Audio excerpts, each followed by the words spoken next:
امام محمد باقر علیہ السلام نے اپنے جد نامدار جناب رسول خدا صلی اللہ علیہ وآلہ وسلم سے روایت کی ہے کہ ایک دن رسول خدا صلی اللہ علیہ وآلہ وسلم نے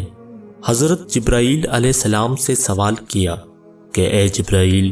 زمین پر سب سے زیادہ مبارک جگہ کون سی ہے کہ جس کو خداوند تعالی پسند فرماتا ہے؟ حضرت جبرائیل علیہ السلام نے جواب میں عرض کیا کہ یا رسول اللہ، وہ جگہ اللہ کی مساجد ہیں،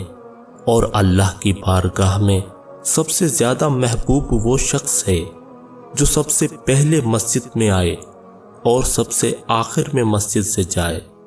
پھر آپ صلی اللہ علیہ وآلہ وسلم نے حضرت جبرائیل علیہ السلام سے پوچھا کہ زمین کا وہ کون سا ٹکڑا ہے جو خدا کے غضب کا باعث بنتا ہے؟ حضرت جبرائیل علیہ السلام نے عرض کیا کہ یا رسول اللہ، وہ بازار ہیں، اور وہ لوگ جو بازار میں سب سے پہلے جاتے ہیں اور سب سے آخر میں کاروبار بند کر کے آتے ہیں، وہ خدا کے غضب کے مستحق ہوتے ہیں۔